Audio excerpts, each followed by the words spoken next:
Imagine, for a second, walking into a massive, heavily guarded bank vault. Okay. You're the lead investigator on the scene. Alarms are blaring everywhere. The executives are in an absolute panic. But as you look around, something just doesn't make sense. Right, the scene doesn't match the crime. Exactly. The massive titanium door isn't broken. The reinforced concrete floor hasn't been drilled through. The combination dials on the safe haven't even been touched. Yet somehow millions of dollars are gone. Which means they didn't go through the walls. Right. Eventually, you look up. The thieves bypassed the armor entirely. They vanished through the air vents, and they left absolutely nothing behind except a microscopic, almost invisible trail of dust. And in the physical world, finding the dust takes, a forensic master. But in the digital world, that microscopic dust is network traffic. If you know how to sweep the vents, you can reconstruct the entire heist. And that is exactly what we are learning how to track today. It really is the ultimate invisible crime scene. Network traffic is, well, it's entirely ephemeral. It flashes across a wire or through a fiber optic cable in literal milliseconds. Yeah, blink and you miss it. Exactly. But just like physical dust, if you have the right filters, the right microscopes, and honestly, the right methodology, that fleeting data can tell you precisely who was inside your perimeter. What systems they compromised, what data they touched. And exactly what door they used to escape. Tracking that digital dust is what we do here on this deep dive. So a massive welcome to everyone tuning in. We are particularly thrilled to be speaking to the students of Tarleton State University's Dr. Sam Pack College of Business today. Absolutely. Welcome, everyone. Whether you are deep into MIS, CIS, IT, or honestly, if you're a general business student who is just realizing that technology is the foundation of literally every modern enterprise, you are in the right place. Because we are taking the theoretical concepts of computer networking and translating them into practical, career-boosting insights. The kind of insights that turn you from a standard employee into an invaluable asset for your future organization. Because look, technical knowledge is the prerequisite for getting in the room, right? But understanding how that technology dictates business survival, risk management, and operational continuity. That's how you end up running the room. Exactly. That's the leadership level. So if you are an IT manager trying to keep your network alive, or a student preparing to enter this high-stakes field, you need to know how this ecosystem works. Before we jump into the deep end, take just a second right now, literally right now, to like, subscribe, and share this session. It really makes a difference. It does. Doing that ensures you don't miss these crucial insider tips that will position you for a bright, resilient career. Also, point yourself down to the description below this audio player. We have curated a list of high-value resources, extra reading, and tools that you will absolutely want to bookmark. You're going to need them, especially after what we're covering today. Last week, we spent a lot of time in the weeds with Chapter 9. Oh yeah, we were deep in it. We were looking at virtual machine forensics and the really delicate art of live acquisitions. We explored how you extract data from a running machine without accidentally destroying the volatile evidence living in the RAM. But that was a highly contained environment, right? We were looking at the machine itself. Today, we are opening the aperture way up. We are pulling back to look at the entire highway system connecting those machines. The whole grid. Yeah, we are diving into Chapter 10, Network Forensics. And this is the 10th stop in our 15-chapter journey through the 2025 text Guide to Computer Forensics and Investigations by Nelson, Stewart, Phillips, and Wilson. And the jump from analyzing a single machine to analyzing an entire network, it requires a completely different mindset. How so? Well, network forensics is the process of collecting and analyzing raw network data and systematically tracking that traffic to ascertain how an attack was carried out or how a specific event unfolded. It's an incredibly complex, fast-moving discipline. So let's start by drawing a hard line between what we've done previously, digital forensics, and what we're doing today. Because at first glance, they sound like the exact same thing, right? They do, yeah. You're looking for bad guys on computers. Exactly. But the underlying philosophy is entirely different. In digital forensics, you are almost always working from a static image. You freeze a hard drive in time, you make a perfect bit-for-bit copy of it, and then you just sift through that frozen copy looking for deleted files or hidden folders or corrupted registries. Right. Digital forensics is essentially a post-mortem.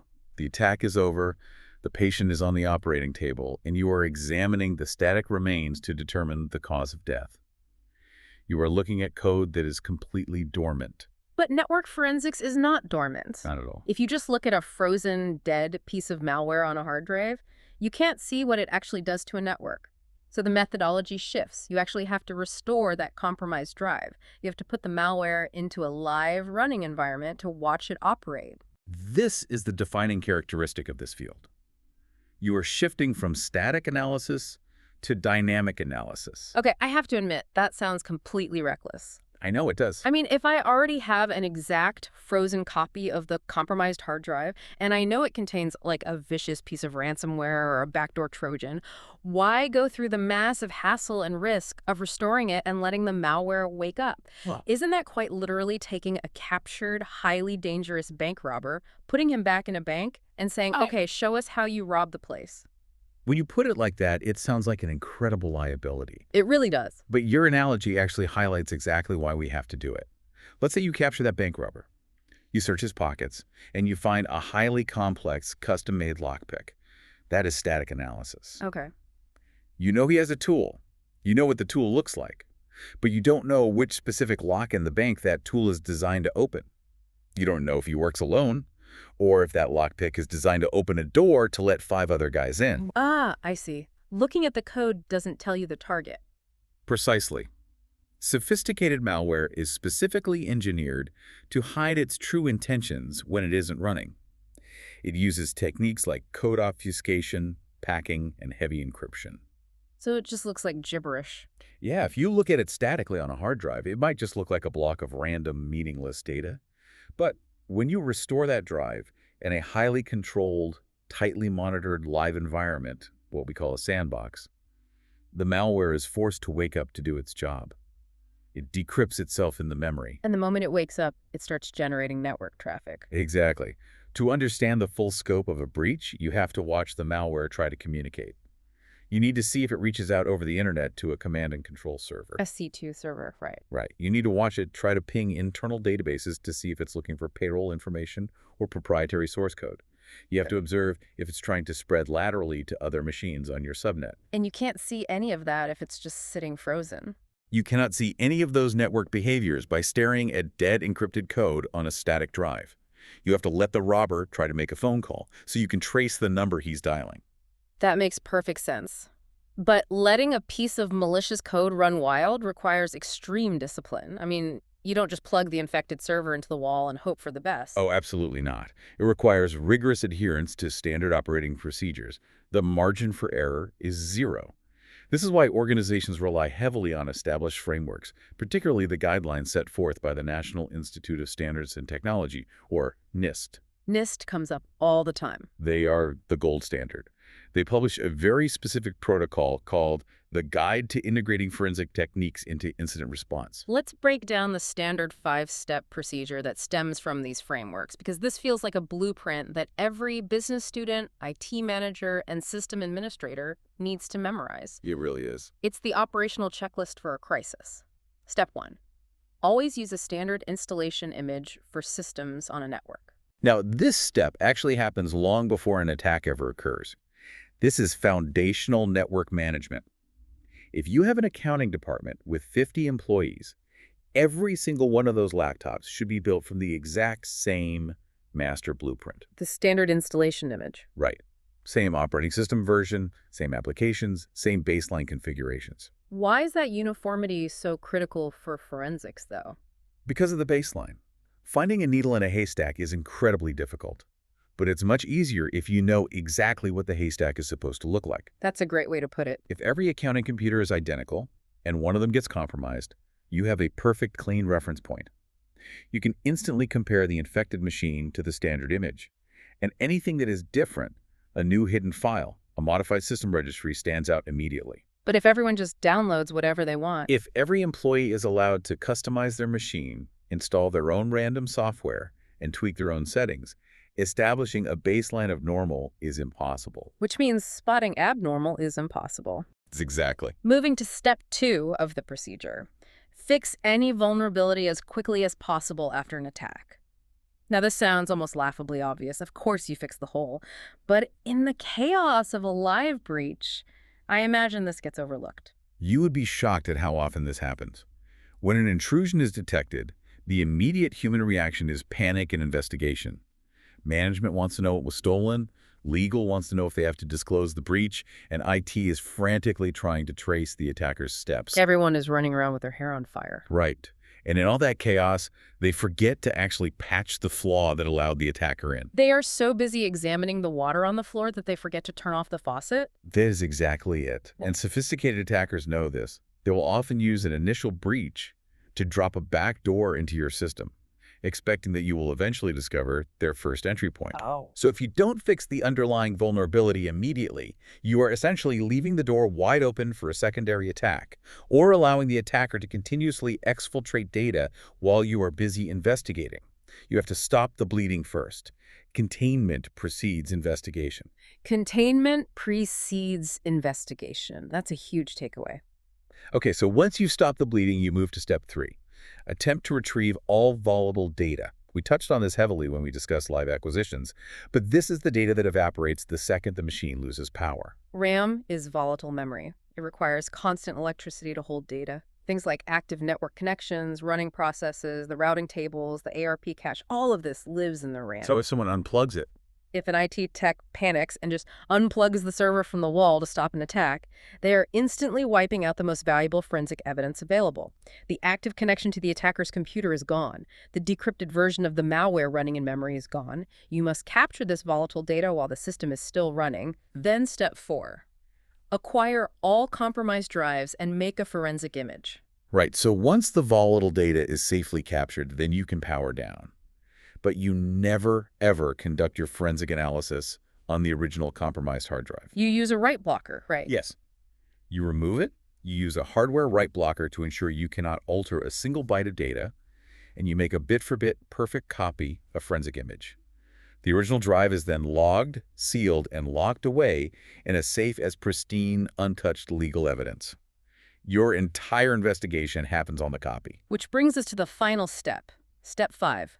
Compare files on the forensic image to the original installation image. This is where you close the loop. You take that forensic copy of the infected drive and you run an automated comparison against the clean, standard installation image from step 1. Looking for the needle? You are looking for the delta. What changed? What files were added? What permissions were escalated? This delta is the exact footprint of your attacker. It tells you exactly what they did to the machine. Connecting this back to the business perspective, the overarching leadership takeaway here revolves entirely around that concept of the baseline. If you are stepping into a management role, whether it's overseeing an IT department, managing a logistics supply chain, or running a finance division, you have to understand your baseline. You really do. If you do not have rigorous metrics defining what normal operations look like, you are flying blind. Forensics is fundamentally a management philosophy applied to data. If you don't know that your network normally hums along at 40% capacity between 2 a.m. and 4 a.m., you won't realize that a sudden spike to 95% capacity at 3 a.m.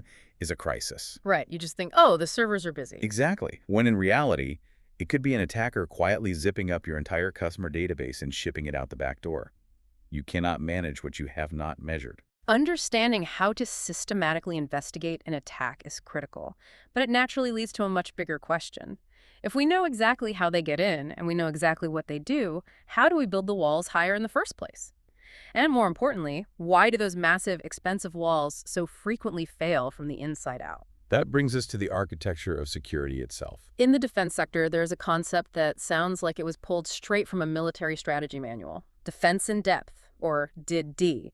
This isn't just an IT theory. It was actually developed and championed by the National Security Agency, the NSA. It's a very robust framework. The core premise is that you do not rely on a single, massive perimeter wall to protect your assets. Instead, defense in depth utilizes 3 overlapping modes of protection: people, technology, and operations. It is a structural, deeply integrated approach to risk management. It mirrors what is often called the layered network defense strategy. The philosophy is based on concentric circles of security. Like an onion. Like an onion. You place your most critical, sensitive assets, the crown jewels, like your proprietary source code, your unencrypted user passwords, your financial ledgers, at the absolute innermost core of your network. So an attacker doesn't just breach one firewall and suddenly have the keys to the kingdom. Exactly. They breach the outer perimeter, and they find themselves in a segmented zone. They had to break through an internal firewall. Then they had to bypass an intrusion detection system. Then they have to defeat application-level encryption. It just gets harder and harder. The deeper they go, the more complex the safeguards become, and the more likely they are to trigger a tripwire that alerts the defense team. It slows the attacker down and creates multiple opportunities for detection and mitigation. That sounds incredibly robust for a massive enterprise or a government agency. But what about the rest of the business world? A massive portion of the economy is driven by small businesses. The data points out a glaring vulnerability here. Companies with fewer than 10 employees. That's a huge blind spot. These small operations rarely implement stringent internal security precautions. They simply don't believe they are big enough to be targets. It's a very common cognitive bias. They think, I run a small dental practice or a boutique marketing agency. Why would international hackers care about me? Right. But that false sense of security makes them incredibly susceptible, not just to automated, opportunistic ransomware attacks that sweep the internet looking for any open door, but to insider threats. The threat coming from inside the house. Yes. Without internal security protocols, segmentation, and access controls, a small business is wide open to sabotage. A disgruntled employee who is about to be fired can easily download the entire client list, delete the main project servers, or leak proprietary information to a competitor. Because they already have the keys. If everyone in a 10-person company shares the same administrative password for convenience, you have zero defense in depth. Looking at that defense in depth triad, people, technology, and operations, it feels like the corporate world has a massive blind spot. Companies love to obsess over the technology mode. Oh, absolutely. The easiest one to throw money at. Exactly. It's tangible. You can allocate a budget for it, buy a shiny new next-generation firewall, purchase top-tier encryption software, and feel secure. It's like building a state-of-the-art medieval castle. You dig a massive moat, you install an automated steel drawbridge, you build 50-foot reinforced walls. Sounds impenetrable. But the absolute weakest link in that entire multi-million-dollar setup is the guy getting paid minimum wage who intentionally props the side door open with a brick because he wants to go out for a smoke break and doesn't want to carry his keys. That is a painfully accurate visualization of modern cybersecurity. People are unequivocally the weakest link in the defense-in-depth strategy. So true. The technology is entirely subordinate to human behavior. Why? Because people are the ones who manage the sensitive data. People write the code that executes the daily operations, people configure the complex firewalls, and people are responsible for installing the security updates. If the person fails, the technology is irrelevant. Completely irrelevant. You can invest $1 million in an enterprise-grade threat detection system, but if an untrained, stressed-out employee in the HR department receives a cleverly disguised phishing email that looks like an urgent message from the CEO and they willingly type their administrative credentials into a fake login page, the game is over. The firewall didn't even matter. Your $1 million firewall just dutifully authenticated a valid user and opened the gate. Without a culture of security training, operations fail. Patches are ignored, passwords are reused, and your technological moat is bypassed entirely. And the fallout from a human error isn't just a technical headache for the IT department to clean up. The legal and operational stakes are massive, especially when we start talking about the type of data being compromised. Network forensics frequently involves investigating the theft of personally identifiable information, or PII, or highly regulated private medical records. This is where a network breach instantly transforms from an IT incident into a catastrophic legal and financial crisis.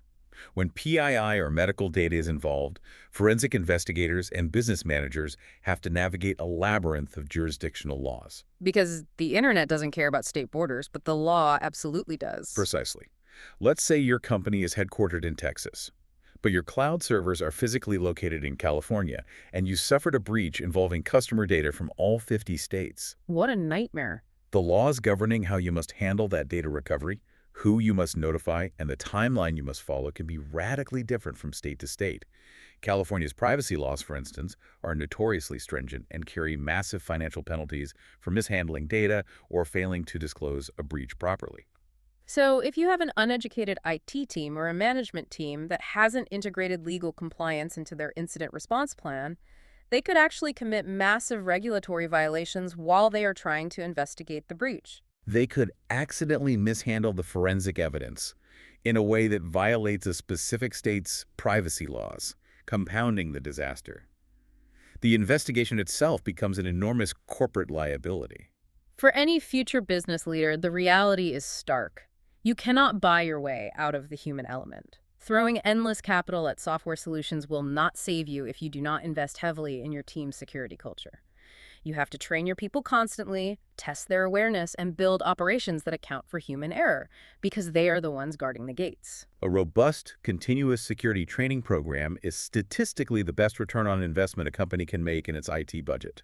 But let's be pragmatic. Even with world-class training, incredible corporate culture, and highly vigilant people, mistakes are going to happen. Fatigue sets in.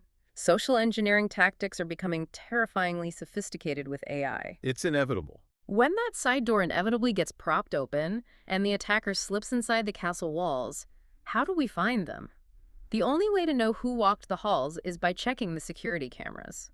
In the digital realm, that means we have to become experts at reading the network logs. If you are going to be a network forensic investigator, auditing network logs is your absolute foundation.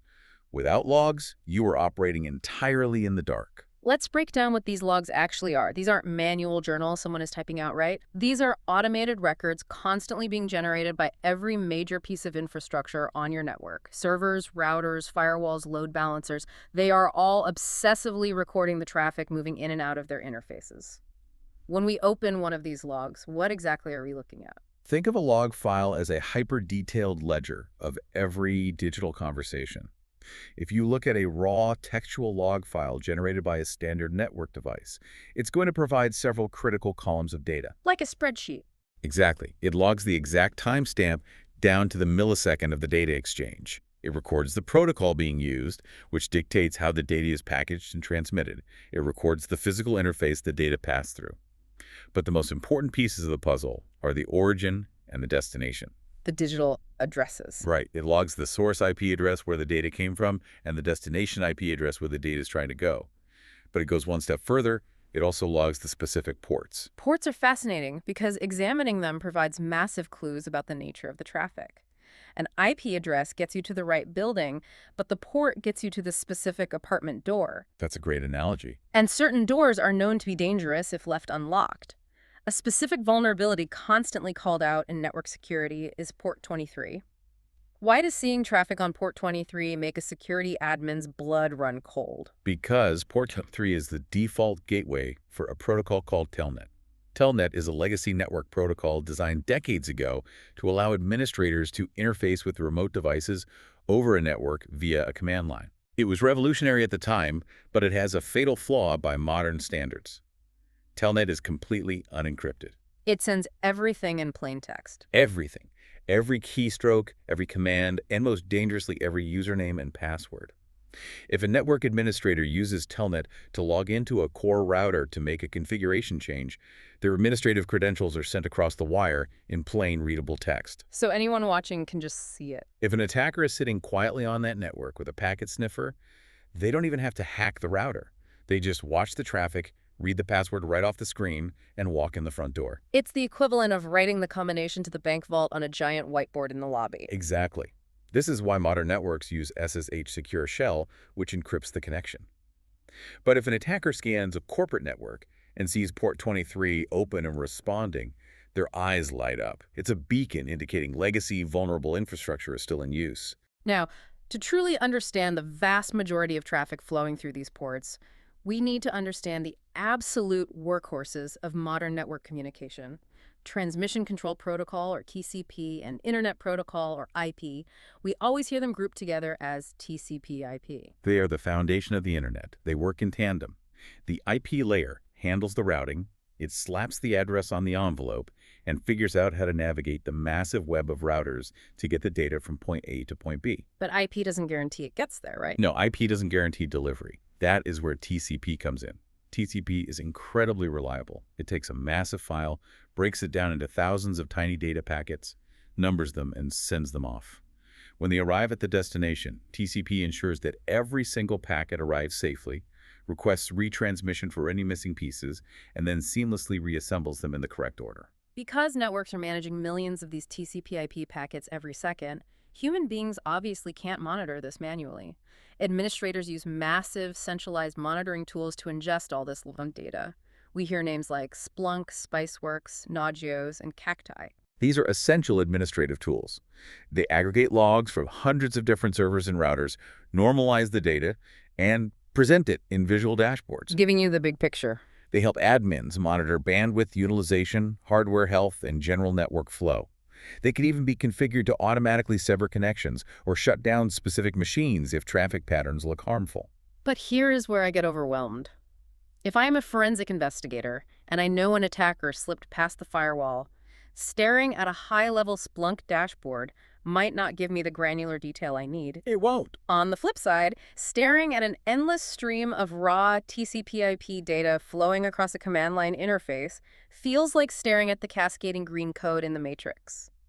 How does an investigator actually parse millions of lines of data to find the one malicious command without losing their mind? Well, you don't do it manually. When you need to go deeper than a standard log file, when you need to know not just who was talking to whom, but exactly what they were saying, you have to bring in the heavy artillery. You use packet analyzers. Let's define a packet analyzer because this is the core tool of the trade. A packet analyzer, often called a packet sniffer, is a specialized piece of software, or sometimes dedicated hardware, placed strategically on a network to actively intercept and log the raw traffic passing over the wire. It doesn't just read the envelope. It opens the letter. It looks inside. It inspects the actual payload of the data packets. These tools generally operate at Layer 2 or Layer 3 of the OSI model. Let's give a quick practical refresher on the OSI model for the business students. The Open Systems Interconnection Model is a conceptual framework that standardizes how different network technologies communicate. It has 7 layers.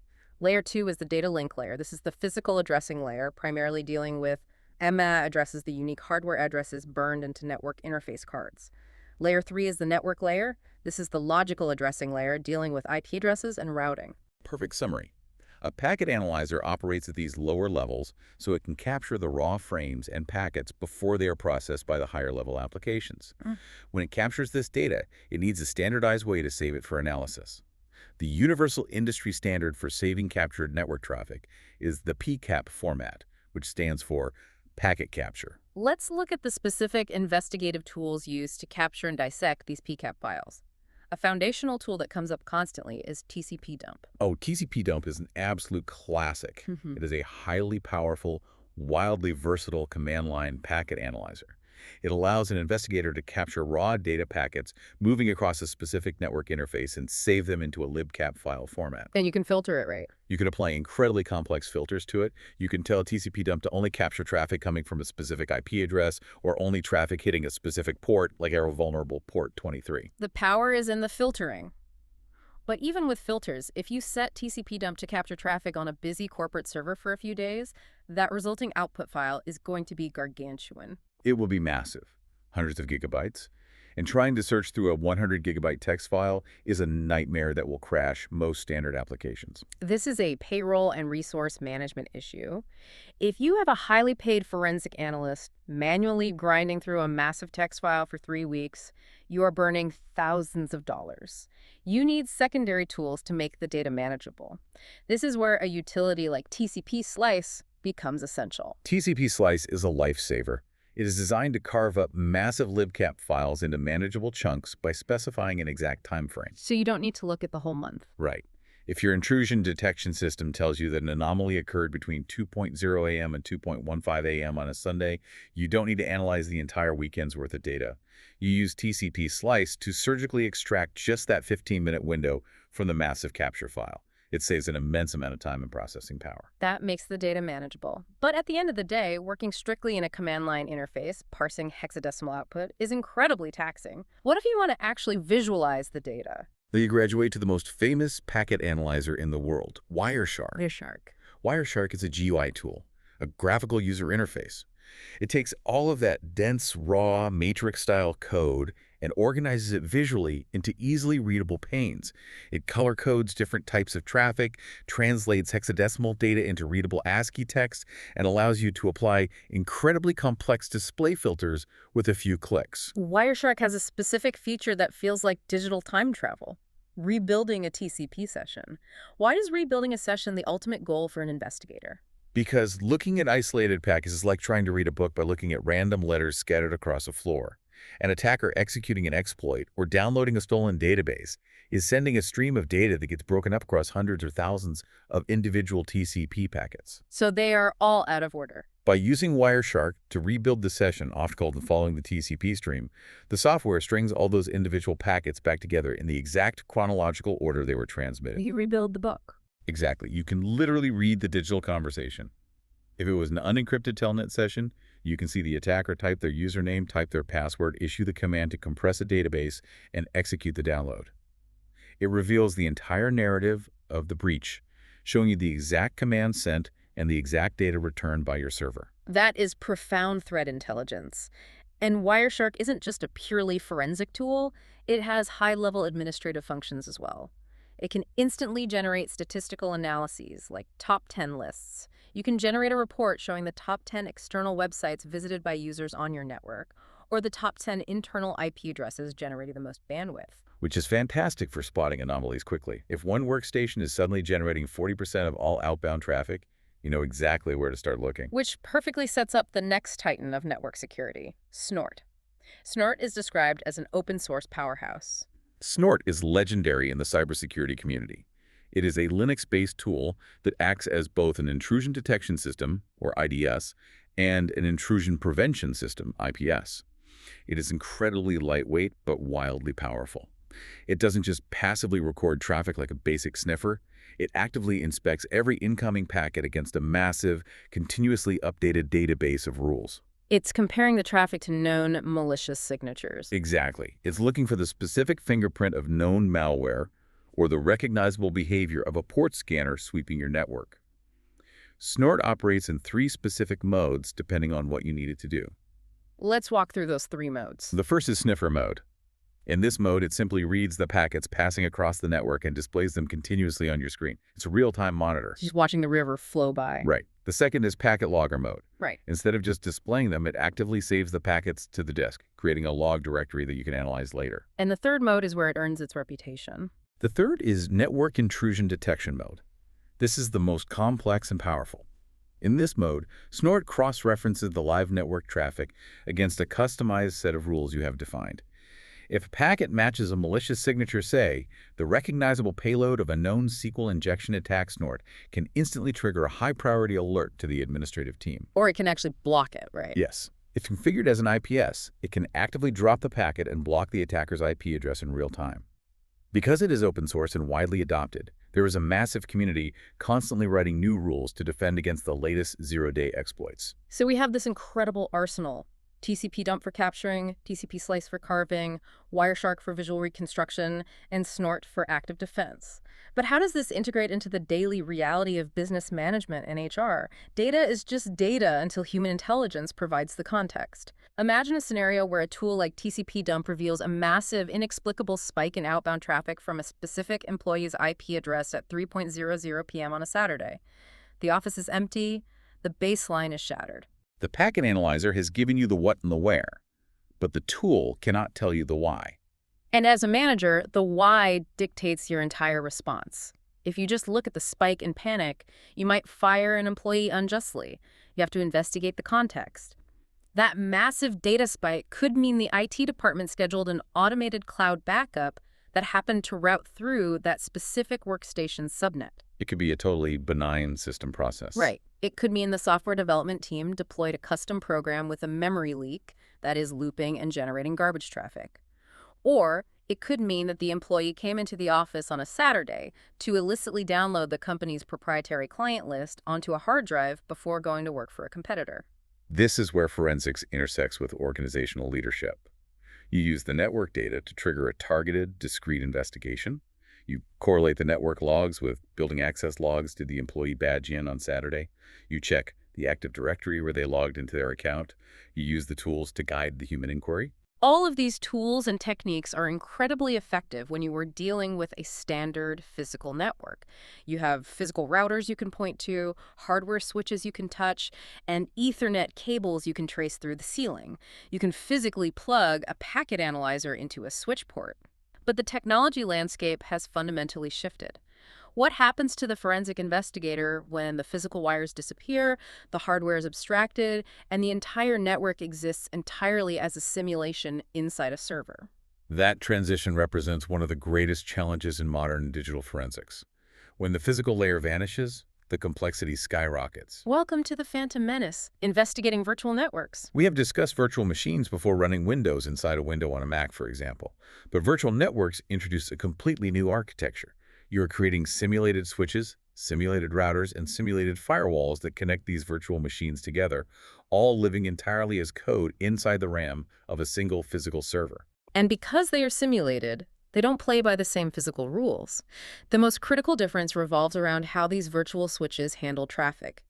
In a physical network, switches use something called the spanning tree protocol, or STP. Why is STP so important in the real world, and why does its absence in the virtual world cause such a headache? Let's use an analogy. Imagine a physical network as a complex highway system with multiple intersections and roundabouts. If you aren't careful when wiring physical switches together, you can accidentally create a closed loop. A circle. Right. Data packets enter the loop and just circle endlessly, multiplying as they go, creating a broadcast storm that rapidly consumes all the bandwidth and crashes the entire network. To prevent this, physical switches use the spanning tree protocol. It acts like an automated traffic engineer. It maps out the entire physical network, identifies any redundant paths that could cause a loop, and logically blocks them, ensuring there's only one active path between any two destinations. It prevents the endless roundabout. Exactly. Yeah. But virtual switches, which are purely software constructs managing traffic between virtual machines inside a host, generally do not use the spanning tree protocol. Because they aren't physically wired together with cables, so a physical loop isn't possible in the same way. Right. The hypervisor software controls the routing internally. But the lack of STP and the nature of virtualization leads to a much more jarring forensic complication. And this is honestly one of the most mind-bending facts we have to cover. Oh, I know what you're going to say. Because virtual devices are software, they don't have physical network adapter cards manufactured in a factory. Therefore, they don't have hard-coded, permanent MSE addresses. The hypervisor assigns them dynamic virtual MSE addresses. And this leads to duplication. Yes. It is completely possible, and actually quite common, for multiple virtual devices to have the exact same MSE address, as long as they are operating on completely isolated virtual networks. Let me stop you right there, because this completely breaks a foundational rule of networking. A MAC address, a media access control address, is supposed to be the ultimate, unique digital fingerprint of a piece of hardware. It's supposed to be globally unique. You are telling me that in a virtual environment, it's like walking into a secure facility where 3 completely different employees are all walking around using the exact same fingerprints. How does the system not collapse in confusion? It sounds impossible, but the key is isolation. Think of an air traffic controller managing a busy airport. If 2 physical airplanes are flying in the same airspace with the exact same flight number, the controller is going to panic. It's a massive conflict. Right. But what if one airplane is flying in the physical sky and the other airplane is just a simulation running on a video game console in the controller's break room? They both have the same flight number, but they exist in completely separate, isolated realities. They never cross paths, so there is zero conflict. The virtual networks are the separate realities. Exactly. A massive corporate server might run 50 completely independent, isolated virtual networks. The hypervisor can hand out the MAC address ending in ABCD to a virtual machine on network 1 and hand that exact same MAC address to a machine on network 2. Because the virtual switches ensure the traffic from network 1 never touches network 2, the data packets never collide. Functionally, it works perfectly. But for a forensic investigator trying to track an attacker, this is a nightmare. It's an absolute nightmare. Imagine you pull a firewall log and it shows malicious data exfiltration originating from a specific MAC address. In the physical world, you track down that MAC address, find the physical computer, and confiscate it. You found the culprit. But in the virtual world? In a virtual environment, finding a MAC address doesn't point to a single unique machine. It might point to 5 different virtual machines across 5 different virtual networks.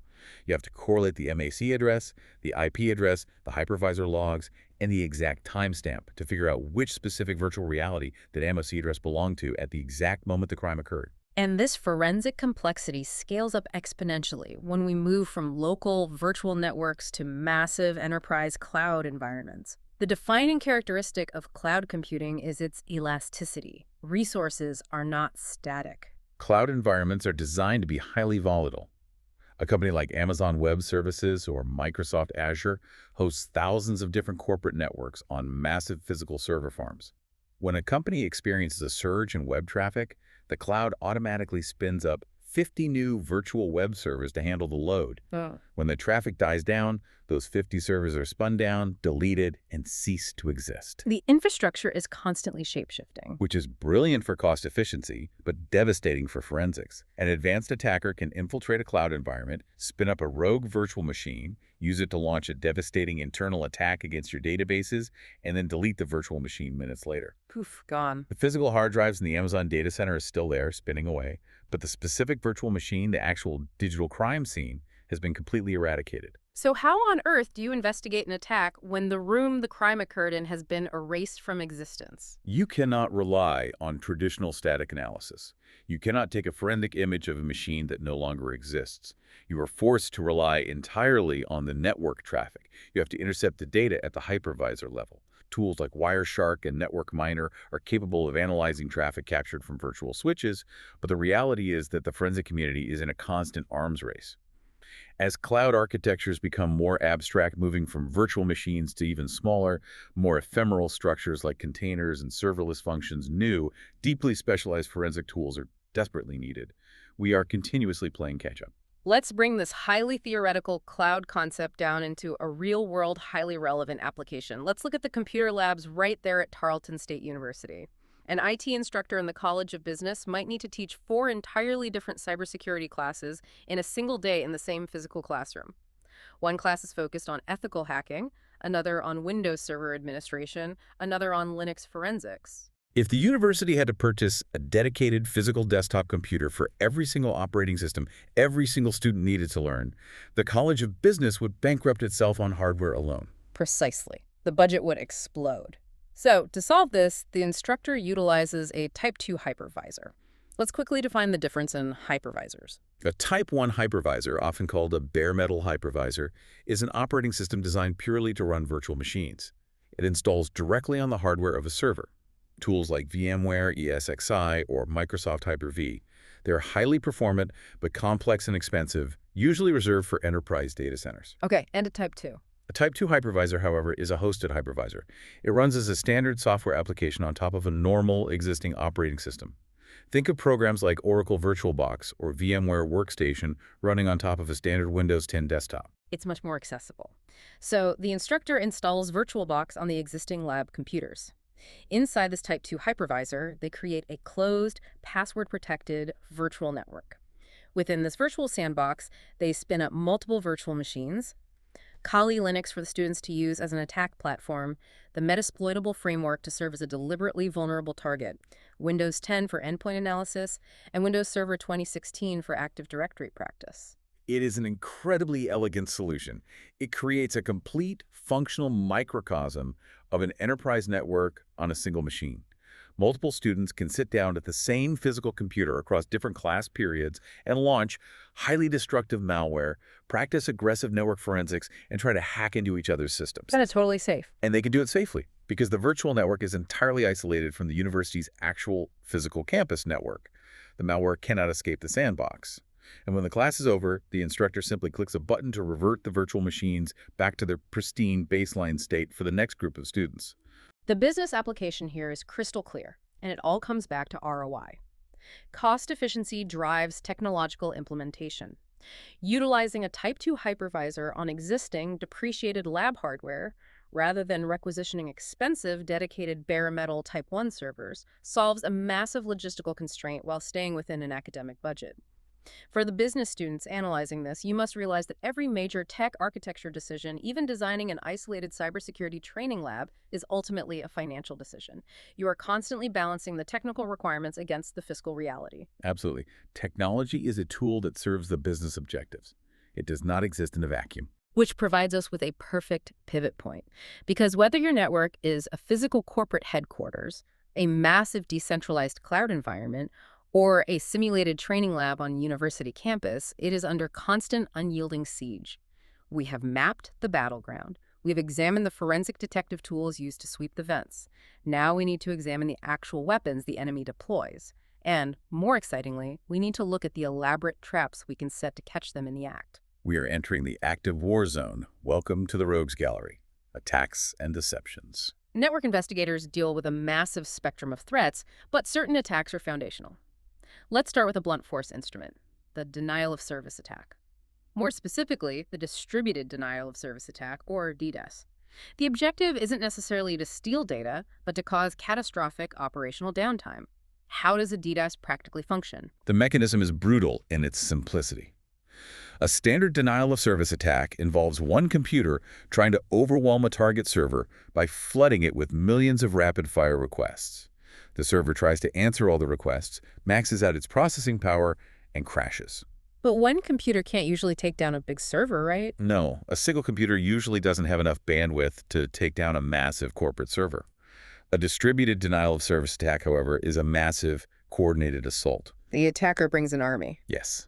The attacker first infects hundreds, thousands, or even millions of vulnerable devices across the internet with a specific strain of malware. These compromised devices are referred to as zombies. These zombies could be standard laptops, but increasingly they are poorly secured. Internet of Things devices, smart thermostats, internet-connected security cameras, even smart refrigerators. Together, this massive network of enslaved devices is called a botnet.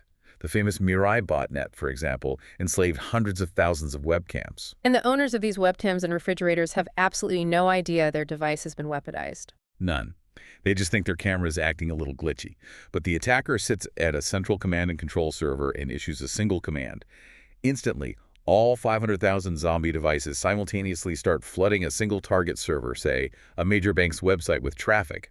The bank's infrastructure simply cannot handle 500,000 simultaneous connections. The server just collapses. The routers choke, servers overheat, the system crashes, and legitimate customers are completely denied service. It's the digital equivalent of hiring 50,000 people to stand in the doorway of a retail store. The store isn't destroyed, but no real customers can get in to buy anything, so the business bleeds money. And investigating it is incredibly difficult, because if you block the IP address of one zombie, there are 499,999 others still attacking you from all over the globe. While a massive botnet relies on sheer volume, there are other attacks that rely on exploiting the precise mechanics of network protocols. The text defines a very specific, insidious attack called a SYN flood. It describes it as an attacker requesting connections but intentionally ghosting the server. To understand why this crashes a server, we have to look closely at how machines actually say hello to each other. A SYN flood weaponizes the very foundation of TCP/IP reliability. When two computers want to establish a reliable TCP connection, they perform what is known as the three-way handshake. It is a highly formalized greeting. Step 1. Machine A sends a packet with the SYN flag set short for synchronize. It's essentially knocking on the door and saying, "Hello, I would like to establish a connection with you." Step 2 is the response. The target server receives the SYN packet. It allocates a small portion of its memory, opens a port, and replies with a packet that has both the SYN and ACK flags synchronize and acknowledge. The server is saying, "I hear you knocking, I am holding a port open for you, and I am ready to connect." And step 3 finalizes it. Machine A receives the SYN ACK and replies with a final ACK packet. Acknowledge. The handshake is complete, and the two machines can now securely transfer data. It's a beautifully logical system, but how does the SYN flood pervert it? In a SYN flood, the attacker exploits the server's politeness. The attacker sends thousands of initial SYN packets asking to connect. The server, following its programming, dutifully responds to every single one with a SYN ACK and allocates memory and holds open a port for every single request, waiting for the final handshake. But the attacker never sends the final ACK. They intentionally ghost the server. It's like calling a highly exclusive restaurant, making a reservation under a fake name, having the maitre to hold the best table, and then never showing up. That is a perfect analogy, and if you have an army of automated bots do that 10,000 times in a minute, the restaurant has every single table reserved and waiting. They cannot seat any real paying customers. The server's connection queue fills up entirely with half-open connections. It exhausts its memory resources and completely locks up. The technical mitigation for that involves things like SYN cookies, which allow the server to verify the connection without allocating memory prematurely, but it is a constant battle. Now, we've talked about brute force and protocol exploitation, But the most terrifying weapon in the attacker's arsenal relies on absolute surprise: the zero-day attack. The zero-day is the apex predator of cyber threats. It relies entirely on timing and asymmetry. A zero-day exploit means that an attacker or a highly funded research group has discovered a critical flaw in a widely used piece of software, maybe Microsoft Windows, Apple iOS, or a popular enterprise firewall, but they keep it a secret. Crucially, the software vendor does not know the flaw exists. They've had 0 days to prepare a patch or a defense. Exactly. You can have the most expensive defense in-depth architecture in the world. You can have perfectly trained employees, fully updated software, and rigorous logs. But if an attacker deploys a zero-day exploit, they are walking through a hole in the wall that no one knew was there. You're fundamentally defenseless until the vulnerability is discovered by the security community and a patch is frantically engineered and deployed. So, with all of these devastating threats, global zombie botnets, protocol breaking, SYN floods, and invisible zero-day exploits, how does an organization move beyond just passively logging the damage? How do we actively fight back? This is where the concept of active deception comes into play. We use honeypots and Honeywalls. These are arguably the most fascinating defensive tools in a network engineer's toolkit. They turn the network into a psychological battlefield. A honeypot is a dedicated computer, or an entire simulated subnet strategically placed on your network, specifically designed to look like an incredibly lucrative target. So it's a trap. It is deliberately configured with known vulnerabilities. It might be named a HR payroll database or R&D on encrypted patents. Its primary purpose is to act as a decoy, luring attackers away from your actual production servers. It's a digital flytrap, but crucially, it contains absolutely no data of real value. The payroll files are fake, the credit card numbers are randomly generated. Exactly. And paired directly with the honeypot is the Honeywall. The Honeywall is a separate, intensely secure computer acting as a transparent gateway that sits between the attacker and the honeypot. The Honeywall's sole function is observation. It meticulously records every single packet of data entering and leaving the honeypot. It captures the attacker's keystrokes, the specific exploit scripts they upload, and the IP addresses of their command servers. Okay, let's go back to the bank analogy. A honeypot is essentially a fake bank vault that we build in the middle of a dark street. We leave the heavy door slightly ajar, and we stack it full of millions of dollars in counterfeit bills. And the Honeywall is the invisible two-way mirror we install on the wall. We sit safely behind that mirror with a bucket of popcorn, a notepad, and a high-definition camera, watching the elite team of bank robbers try to break into the fake safe, meticulously documenting every single specialized tool and technique they use. It is the ultimate intelligence-gathering operation. You are allowing the attacker to think they have won while you dissect their entire methodology in real time. But I have to look at this through the lens of a business manager balancing a budget. Building a highly convincing fake network, populating it with believable dummy data, and dedicating highly paid forensic analysts to sit and watch a Honeywall is incredibly expensive. If these systems don't actually protect the real production data directly, they just act as a decoy, aren't they just an expensive, high-tech science experiment for the IT department? How do you justify the ROI? It is a critical question of resource allocation. And the principle here is simple. The cost of the defense mechanism must scale directly with the inherent value of the data being protected. Yeah. You do not spend $2 million a year maintaining a complex honeypot infrastructure to protect a database worth $50,000. The juice isn't worth the squeeze. Right. If you run a regional logistics company, a basic firewall and solid employee training is sufficient. A honeypot is likely overkill. But if you are a multi-billion-dollar pharmaceutical company developing highly classified patented drug formulas, or an aerospace defense contractor designing next-generation fighter jets, the math changes entirely. Because the data is worth billions. The threat intelligence you gather from a Honeywall is priceless. If you watch an advanced persistent threat, perhaps a state-sponsored hacking group, deploy a brand new zero-day exploit against your honeypot, you have just captured lightning in a bottle. You can instantly analyze that zero-day and engineer a custom defense for your real network before the attackers even realize they've been studying a decoy. It transforms security from a reactive scramble into a proactive strategy. And this proactive strategy has actually scaled to a global level. There is an incredible initiative called the HoneyNet Project. What exactly is this organization doing? The HoneyNet Project is a massive, international, nonprofit research organization. They are a collective of security professionals who are dedicated to tracking the evolution of cyber threats. They deploy vast networks of highly complex honeypots all over the world, constantly trapping automated malware and human attackers. They gather petabytes of data on the latest attack vectors, analyze how the attackers communicate, and then they open source that intelligence, sharing it with the global security community.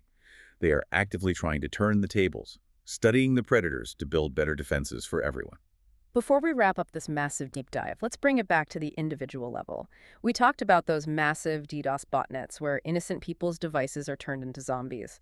If you are an individual user or an IT manager overseeing a fleet of employee laptops, what are the practical, real-world signs that a machine has been compromised and secretly drafted into a .NET army? Because botnet malware is designed to run silently in the background, you rarely get a blatant warning message. The indicators are usually tied to systemic performance degradation. As an individual, you might start seeing strange, unexplained pop-up windows appearing on your desktop, even when you aren't actively running a web browser. Just random ads. Exactly. Or, if you open your system's task manager or resource monitor, you might see massive, inexplicable spikes in network traffic. Your computer is transmitting gigabytes of data when you're just staring at a blank desktop. Because it's secretly firing packets at a target halfway across the world. Exactly. Your CPU usage might constantly be pegged at 100%, causing your cooling fans to run at maximum speed constantly. And because this malicious code is often poorly written or aggressively fighting your operating system for resources, the machine will likely become highly unstable and crash frequently. So what do you do? If you observe that triad unexplained traffic spikes, maxed out resources when idle, and frequent system crashes, you must assume compromise. You pull the physical network cable, disconnect the Wi-Fi, isolate the machine immediately, and begin the forensic investigation process. And that brings us full circle. We have swept the digital air vents. We've tracked the microscopic dust. Let's recap the massive ground we covered in this deep dive into Chapter 10. We began by drawing the vital distinction between static digital forensics and dynamic network forensics, learning why you sometimes have to let the malware wake up in a sandbox to trace its communications. We explore the absolute necessity of the NIST guidelines, hammering home the business reality that without a standardized baseline image, you can never spot the delta of an attack. We moved into architecture, unpacking the NSA's defense-in-depth strategy. We analyzed why concentric layers of security are essential, but firmly established that regardless of your technological investment, your human employees will always be the weakest link. Without a culture of security, the side door will always be propped open. We opened up the detective's toolkit.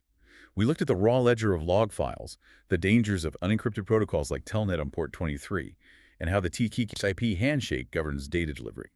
We saw how packet analyzers like TCP dump and TCP slice capture the raw data, while Wireshark reconstructs the shattered packets into a readable narrative, and Snort actively defends the perimeter using signature-based rules. We ventured into the phantom realm of virtual networks, discussing how hypervisors can dynamically assign duplicated ASCII addresses across isolated subnets, and how the elasticity of the cloud means the digital crime scene can evaporate in minutes. We highlighted the Tarleton State Lab setup to show how Type 2 hypervisors provide immense cost-effective ROI for training environments. And finally, we walked through the rogues gallery. We broke down the mechanics of a distributed denial-of-service attack, how a SYN flood weaponizes a polite protocol greeting, and the sheer terror of an unpredictable zero-day exploit. We countered that by exploring how organizations deploy honeypots and Honeywalls to gather invaluable threat intelligence. The overarching takeaway here for every future business leader is to shift your mindset. You must move from being a reactive victim, constantly putting out fires, to becoming a proactive defender who owns their security landscape. Security is not an IT problem. It is a fundamental operational requirement. Thank you so much for taking this extensive deep dive with us today. If you found value in this conversation, if it clarified a complex topic for your exams or sparked a strategic idea for your career, please take a moment to like, subscribe, and share this with your colleagues. Engagement is how we keep bringing these insights to you. And please do not forget to check the description below for links to additional high-value resources, tool documentation, and further reading that will help you put these concepts into real-world practice. I also highly encourage you to browse the channel for our other playlists, videos, and masterclasses. The technology landscape is shifting constantly. Continuous, lifelong learning is not just a catchphrase. It is the absolute prerequisite for staying relevant and ahead of the curve in this industry. Get ready for next week because we are pushing the boundaries even further into the digital frontier. We will be tackling Chapter 11, where we dive deep into the complexities of cloud forensics and the vast, often terrifying Internet of Anything. As we close out this session, I want to leave you with a final practical thought to reflect on.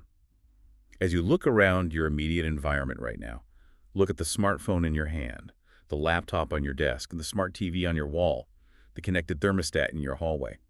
As you consider that web of devices, ask yourself, have you configured them securely? Are you the master of your personal digital fortress? Or are you the unsuspecting weak link holding the side door open for an attacker? That's a wrap on this episode of Digital Forensics. Until next time, analyze the copy, preserve the original.